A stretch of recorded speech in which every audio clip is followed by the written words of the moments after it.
This could be the game changer that tips the scale in November. ABC News reporting that RFK Jr. plans to drop out of the presidential race and endorse Donald Trump. Kennedy himself says he'll address the nation on Friday in Phoenix. And wouldn't you know it, Donald Trump also in Phoenix that day. The former president seems open to rewarding him if he drops out. I like him a lot. I respect him a lot. I probably would if something like that would happen. He's a very different kind of a guy, very smart guy.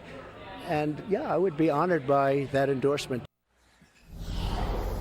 Dana P., how big of a factor would this be?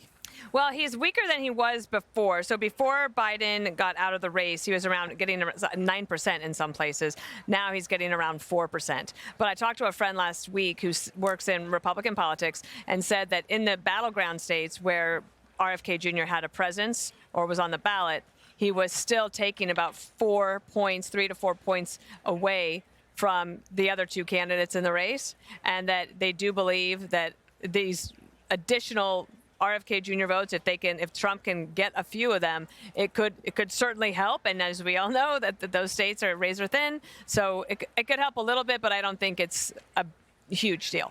Jeanine, how do you think the negotiation is between these two campaigns about a possible cabinet position?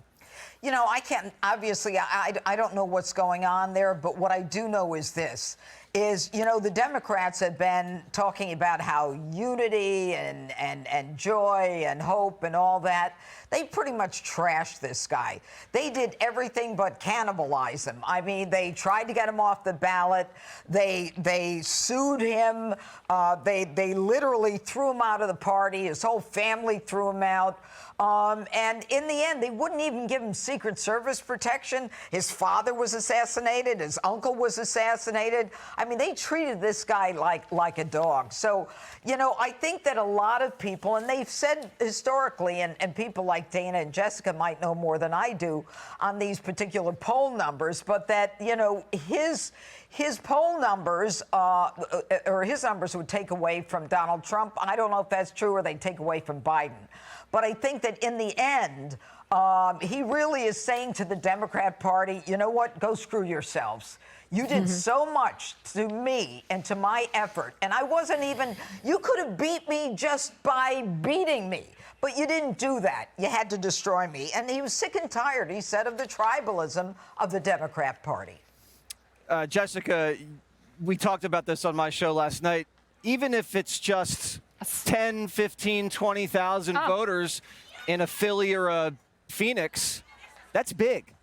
Yeah, I mean, it probably won't be out of Philly, but it'll be in some rural county in Pennsylvania where this is happening. Absolutely. I mean, look at the damage Jill Stein was able to do against Hillary Clinton, and it was smaller margins than that. So it's obviously something that's on Democrats' radar. We talked about this a few months ago when the DNC hired Liz Smith, who was the consultant who brought us Pete Buttigieg, a real incredible communications professional, and they hired her just to focus on RFK Jr. and the threat that he poses to the party. So, you know, all eyes on Phoenix on Friday for this. My expectation is that they will probably make the deal. Maybe RFK can finally become health secretary and we can all never get a vaccine again or something awesome like that.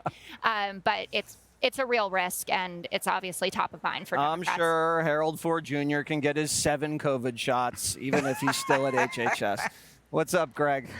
It would be hilarious if RFK Jr. decides who the next president is. I mean, what if he was able to see who he's helping more in the race, and then he goes to the other person and says, hey, if I stay in, you lose. Let's make a deal. If he did that, he's a genius. It's a great ploy. Love him or hate him, RFK is not woke. He's an independent thinker with a curious mind, which no longer resonates in the hive mentality of identity politics in the Democrat world. RFK knows that every person, this is why people like him, liberals and conservatives and libertarians. He sees persons with unique problems, but no problem is more special than the other. So that's why the identity politics thing doesn't work. He reflects a true equality where, you know, he accepts that everybody's unique, but nobody is special. The Democratic Party demands that you accept the supremacy of one group over another. in relation to their problems. And that's BS. All right, well, if we do find a dead bear somewhere in the Trump White House, we know who did it. Click here to subscribe to the Fox News YouTube page to catch our hottest interviews and most compelling analysis. You won't get it anywhere else.